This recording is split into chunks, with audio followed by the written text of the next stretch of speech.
Қайырлы күн. Бүгінгі сабағымыздың тақырыбы ақпараттық қауіпсіздік. Сабақтың мақсаты ақпараттық қауіпсіздікпен бағыттармен және қасиеттермен таныстыру. Бүгінгі күні барлық іс-әрекетіміз компьютерлік технологияға тәуелді болғандықтан ақпараттық қауіпсіздік ережелерін қатаң сақтауға міндеттіміз. Ең алдымен мемлекеттік және әскери құпиялар, заңнамалық және дәрігерлік құпияларды сақтау маңызды болып саналады. Сонымен қатар жеке басымызға қатысты ақпараттарды да құпия сақтауымыз керек. Олар жеке басымызды куәландыратын құжаттағы ақпараттар, сайттағы логин және құпия сөздер және тағы басқалар. Ақпараттық қауіпсіздік ақпараттың бұрмалануы немесе жоғалуы салдарынан қолданушыға зиян келтіретін кез келген әрекеттерден ақпаратты қорғау. Ақпараттық қауіпсіздік екі бағытта қарастырылады. Біріншісі, компьютерлік қауіпсіздік. Компьютерға енгізілген, сақталатын және өңделетін деректерді және деректер қорын қорғау мәселелері. Бұл мәселені компьютердің ақпаратты құрылғылары мен операциялық жүйе құралдарымен шешіледі. Екіншісі, желілік қауіпсіздік. Желілік қауіпсіздік түсінігі желілік құрылғылар арасындағы ақпарат алмасу кезіндегі қорғау және рұқсатсыз кіруден қорғау мәселелері болып табылады. Ақпараттық қауіпсіздік ақпараттың қолжетімділігін, тұтастығын және құпиялығын қамтамасыз ету үрдісі. Виртуалды кеңістікте орындайтын мақсаттарымыз бен міндеттерімізге байланысты осы аталған ақпараттық қауіпсіздіктің негізгі үш түсінігінің әрқайсысы үшін түрлі қорғау шаралары қажет болады.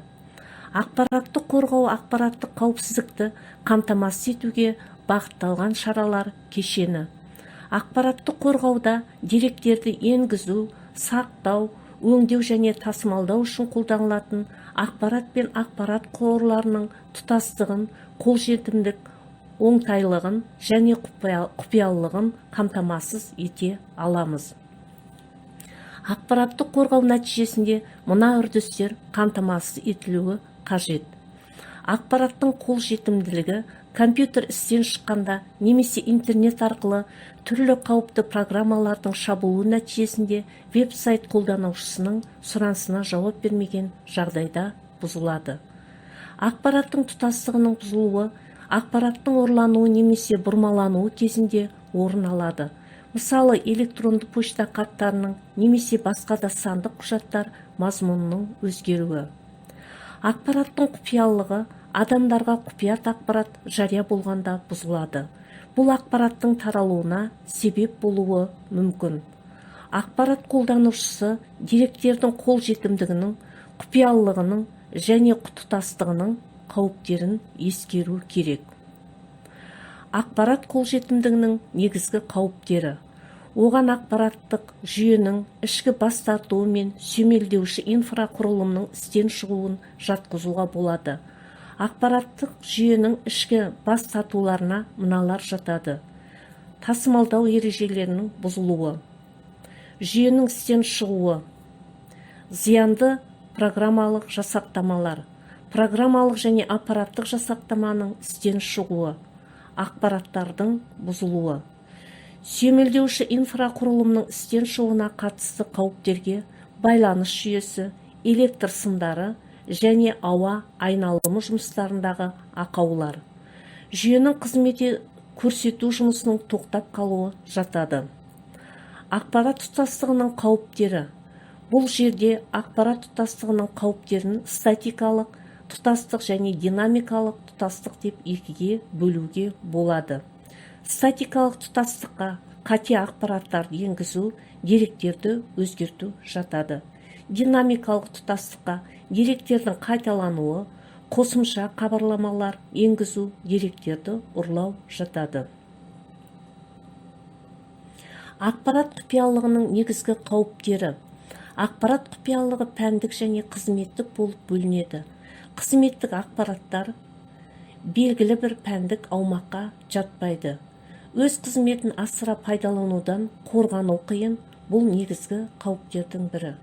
Мысалы, жүйелік администратор кез келген файлды оқып, кез келген қолданушы поштасына кіре алады.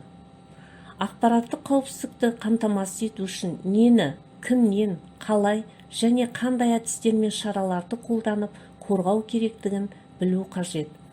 Компьютерлік желілердегі ақпарат қауіпсіздігі дербес компьютермен салыстырғанда төмен болады. Себебі желіде көптеген қолданушылар жұмыс істейді. Олардың құрамы үнемі өзгеріп отырады. Желіге заңсыз қосылу мүмкіндігі бар. Желілік программалық жасақтамада осалдық байқалады. Желі арқылы зиянды программалардың шабуыл жасау мүмкіндіктері жоғары. Қазақстанда ақпараттық қорғауға байланысты мәселелерді ақпараттық қорғау саласындағы Қазақстан Республикасының заңнамасы реттейді.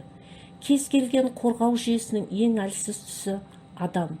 Кейбір қолданушылар өз құпия сөздерін көзге көрінетін жерлерге жазып қояды, тіпті басқаларға да таратуы мүмкін. Мұндай жағдайда кез келген ақпаратқа заңсыз қол жеткізу мүмкіндігі артады.